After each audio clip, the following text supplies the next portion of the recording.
Namaste, friends.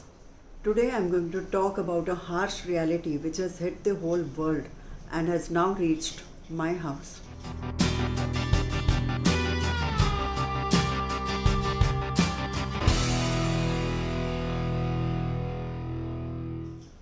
I got a shock of my life when my daughter and my granddaughter tested positive for COVID 19.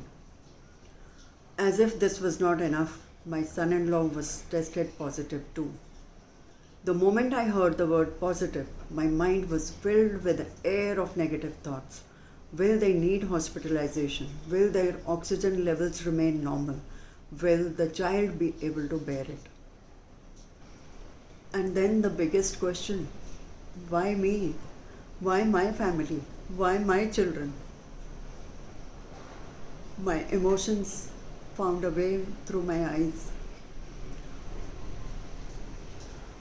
What bothered me most was the thought that I could not even go to meet them. It broke my heart when my granddaughter said, Nani, I did not go out of the house at all. How did I get corona? It took me a while to contain myself. COVID 19 is not biased, it can affect anyone. So now was the time to walk the talk. I changed my question. Instead of asking, why me? I shifted my focus to now what? What can I do to help my children feel safe, comfortable, and loved? What can I do to help them take their minds off? These questions helped me to change my course of action from a calamity to possibility, from a victim mode to a victor mode, and from anxious state to an action state. Now, the next thing I had to deal with was anxiety. I have heard many people having palpitations and are scared when the phone rings because they anticipate bad news from the other end. I could empathize with them since I was in a similar situation. How do we deal with this? The one thing you can do to protect yourself is to stop watching news 24/7. Only read the important bits so that we are updated. These things can affect our mood, which is the last thing we need when we are worried about the well being of our loved ones.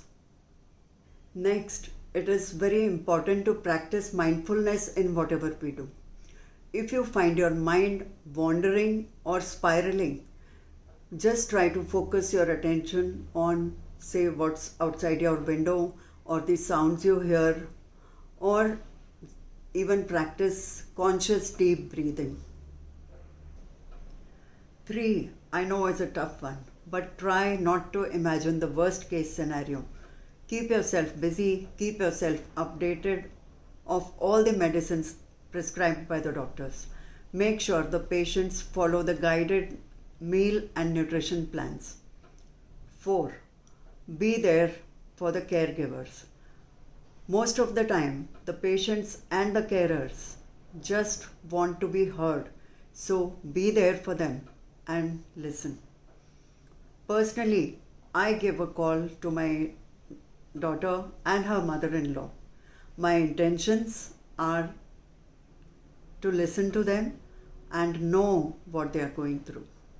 As a carer, your health and mental well being is also vital. Make sure to eat well, keep yourself hydrated, and please don't forget to talk and share. That is exactly what I'm doing right now. It feels good to share my feelings and the things I'm doing to deal with this situation, and also trying to keep my mental health in order. Since my daughter and her family were suffering, I started doing affirmations about them. My daughter, her name, and her family are getting healed. All the medicines are working on them. They are under perfect supervision. I am happy to receive the news that they are getting better every day. Hope this was helpful. If you are a carer or a recovering patient and you're facing some tough times, please feel free to reach out to me. I will be more than happy to listen. That's it from me, friends. Stay safe, stay indoors, stay healthy. Thank you.